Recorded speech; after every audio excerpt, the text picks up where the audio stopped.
इससे स्टार्ट करते हैं। बिस्मिल्लाहिर्रहमानिर्रहीम। सर लास्ट क्लास हमने हमारे इस बैच की पहली क्लास थी जिसमें हमने IFRS 5 non current asset held for sale and discontinued operation का अकाउंटिंग स्टैंडर्ड स्टार्ट किया था। लास्ट क्लास में हमने थोड़ा बहुत ओवरऑल कोर्स के हवाले से ओवरव्यू डिस्कस किया था कि इस CFM1 advance accounting and financial reporting की कोर्स की कितनी इन डेप्थ कवरेज करनी है। अगर कंपैरिजन किया जाए कि FR1 और FR2 में जो अपने अकाउंटिंग प्रिंसिपल्स वगैरह कवर किए तो FR लेवल में कितने अकाउंटिंग प्रिंसिपल्स और प्रोविजंस कवर करने हैं, कितना इस कोर्स का टाइम ड्यूरेशन है, कितने स्टैंडर्ड्स हैं, कौन से ऐसे स्टैंडर्ड्स हैं जो हमने ऑलरेडी FR1 FR2 में पढ़े और यहां पे इनका एडवांस वर्जन कवर करना है। और कुछ अकाउंटिंग स्टैंडर्ड्स ऐसे हैं जो कि हमने FR1 और FR2 लेवल पे कवर ही नहीं करे जिनको हम CA फाइनल लेवल पे कवर कर रहे होंगे। फॉर एग्जांपल कि आपने FR1 FR2 लेवल पे IFRS 9 का भी कुछ हिस्सा देखा है, कंसोलिडेशन का भी कुछ हिस्सा देखा है, IFRS 15 का भी कुछ हिस्सा देखा है, IFRS 16 भी कवर किया है। लेकिन की फाइनल में यही सारे स्टैंडर्ड्स को एक हाई लेवल पे या एक एडवांस लेवल पे जाके कवर कर रहे होंगे। इसके अलावा कुछ अकाउंटिंग स्टैंडर्ड्स ऐसे हमारे पास जैसे कि IFRS 5 हो गया, IFRS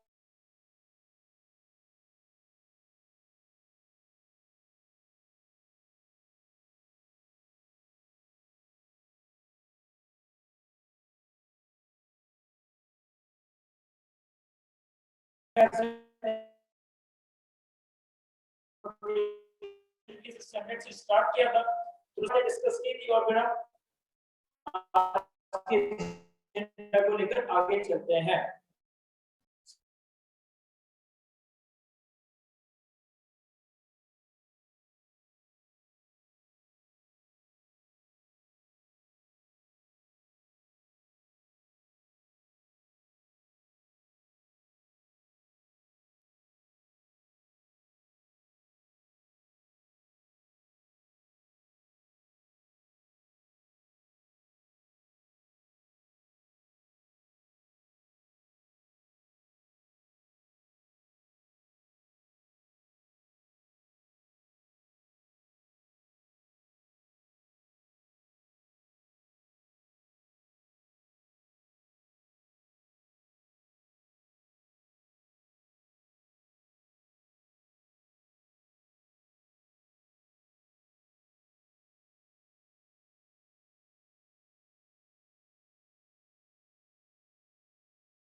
जी सर, तो हम ये जिक्र कर रहे थे कि हमारे पास किसी भी नॉन करंट एसेट के हवाले से अगर हम प्रिंसिपल ये डिसाइड कर लें कि हमें एक नॉन करंट एसेट के economic benefit through sale recover करने, ना कि उसको यूज करके, तो आप उस एसेट को हेल्ड फॉर सेल क्लासिफाई करोगे।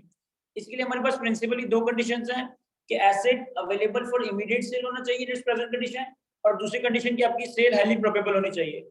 सेल हाईली प्रोबेबल होने के लिए कुछ और क्राइटेरिया इन्होंने स्पेसिफाई किए कि मैनेजमेंट की कमिटमेंट होनी चाहिए, बायर को ढूंढने का एक्टिव प्रोग्राम स्टार्ट हो चुका हो, आप एसेट को एक्टिवली मार्केट कर रहे हो एट ए रीजनेबल प्राइस। देखिए, अगर मैं ये डिसाइड कर रहा हूँ कि मैंने किसी एसेट को बेचना है, लेकिन मैं मार्केट से ज्यादा प्राइस कोट कर रहा हूँ और मेरा इरादा है कि भाई अगर इतने पैसे मिलेंगे तो ही बेचूंगा, मार्केट प्राइस या रीजनेबल प्राइस पे सेल करने का डिसीजन नहीं लिया, तो इसका मतलब है कि सेल हाईली प्रोबेबल नहीं है, ये एसेट आईएफआरएस 5 में क्लासिफाई नहीं होगा। इसी तरह से हम एक्सपेक्ट करते हैं कि sale within next 12 months execute हो जाएगी, और इस बात के चांसेस काफी कम है कि आने वाले वक्तों में आपका प्लान टू सेल चेंज हो जाएगा। ये सारे क्राइटेरिया सबके पूरे होते हैं तो आप अपने एसेट्स को IFRS 5 non current asset held for sale में लेकर आ रहे होंगे। अब एक स्टैंडर्ड से दूसरे स्टैंडर्ड की जो मूवमेंट है ना, एक स्टैंडर्ड से जो दूसरे स्टैंडर्ड की मूवमेंट्स है, ये हम आईएफआरएस 5 में पहली बार नहीं पढ़ रहे हैं, हमने आईएफआरएस 5 में आने से पहले भी एफईआर 1 और एफईआर 2 लेवल पे कुछ स्टैंडर्ड्स में कवर किए हैं।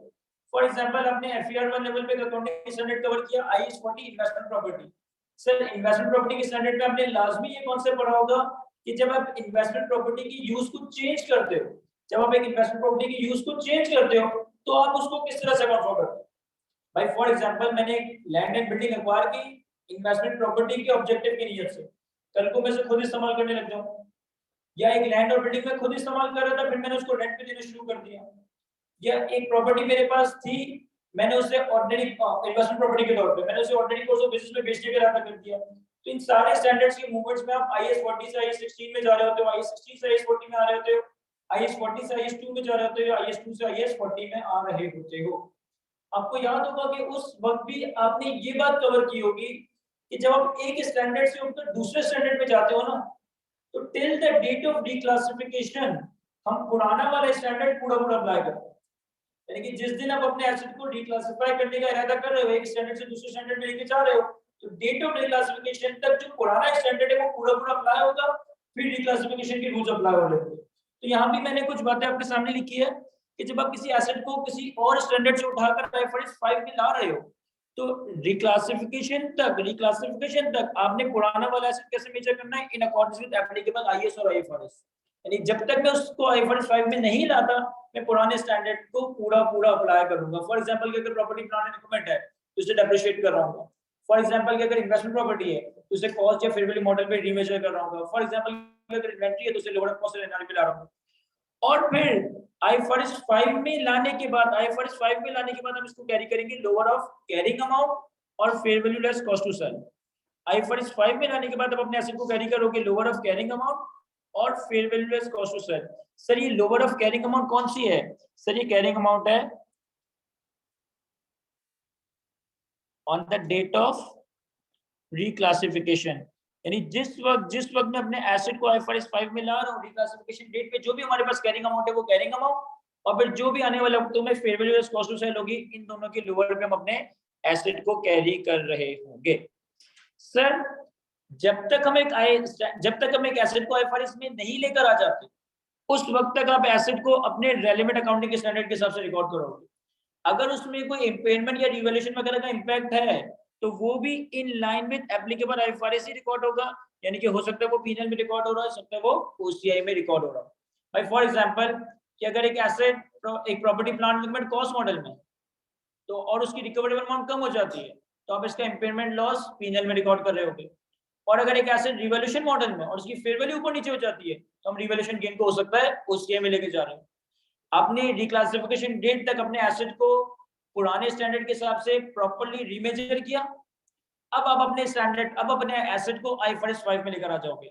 आईएफआरएस 5 में लाने के बाद आप इससे कैरी करोगे लोअर ऑफ कैरिंग अमाउंट और fair value less cost to sell. Sir, IFRS 5 में आने के बाद अगर हमारी fair value less cost to sell कम हो जाती है तो आईएफआरएस 5 में आने के बाद जो हमारी इंपेयरमेंट है वो हमारी पीएनएल में ही रिकॉग्नाइज हो रही होगी। और वंस आपका एसेट आईएफआरएस 5 में आ गया तो आईएफआरएस 5 में आने के बाद अब आपका एसेट एप्रिशिएट नहीं किया जाएगा। सिंपल सिंपल से रूल्स हैं सर। एक और लास्ट बात डिस्कस करता हूं, फिर हम एक प्रैक्टिस क्वेश्चन कवर करते हैं। ठीक है, हमने ये बात कवर की कि आप एक एसेट को अगर IFRS 5 में ला रहे हो तो डेट ऑफ डिक्लासिफिकेशन तक पुराने स्टैंडर्ड पूरा अप्लाई करोगे। IFRS 5 में लाने के बाद लोअर ऑफ कैरिंग अमाउंट और fair value less cost to sell पे कैरी करेंगे। अगर fair value less cost to sell कम हो जाती है तो आप उस एसेट को IFRS 5 में रहते हुए इंपेयर कर रहे होगे और जो भी आपकी इम्पेयरमेंट है आपके P&L में रिकॉग्नाइज हो रही होगी। अब फॉर एग्जांपल एक एसेट में IFRS 5 में लाया, उसकी fair value less cost to sell कम थी, मैंने उस पे इम्पेयरमेंट P&L में रिकॉर्ड कर दिया। सब्सिक्वेंटली उसकी fair value less cost to sell बढ़ जाती है, सब्सिक्वेंटली उसकी fair value less cost to sell बढ़ जाती है, तो सर अब रिवर्सल ऑफ इम्पेयरमेंट का कांसेप्ट भी अराइज हो रहा होगा। आप अपने इम्पेयरमेंट को रिवर्स भी कर रहे होंगे, लेकिन इम्पेयरमेंट को रिवर्स करने की एक कैपिंग है। कितनी कैपिंग है सर? मैं मैक्सिमम वही इम्पेयरमेंट रिकॉर्ड रिवर्स कर सकता हूं जो मैंने IFRS 5 में आने के बाद रिकॉर्ड की। जितनी इम्पेयरमेंट मैंने IFRS 5 में आने के बाद रिकॉर्ड की वो सारी इम्पेयरमेंट में रिवर्स कर सकता हूं। प्लस अगर IFRS 5 में आने से पहले मैंने IAS 36 के तहत इम्पेयरमेंट रिकॉर्ड की थी तो हम उससे भी रिवर्स कर सकते हैं। मैं रीड करता हूं और जब इन्हीं प्रिंसिपल्स को मैं सवाल या एक दो सवाल में अप्लाई करूंगा तो हमें बहुत अच्छे से समझ आएगा। Impairment must be considered both at the time of reclassification as held for sale and subsequently. Immediately prior to classifying an asset as held for sale, impairment is measured and recognized in accordance with applicable IFRS. After classification of asset as held for sale, any impairment loss will be recognized in profit and loss only. Reversal of impairment. Subsequent increase in the fair value can be recognized in P&L to the extent that it is not in excess of the cumulative impairment losses that have been recognized in accordance with this IFRS, यानी कि IFRS 5 और IAS 36 impairment of asset. तो IFRS 5 में आने के बाद जो impairment record की वो भी रिवर्स हो सकती है।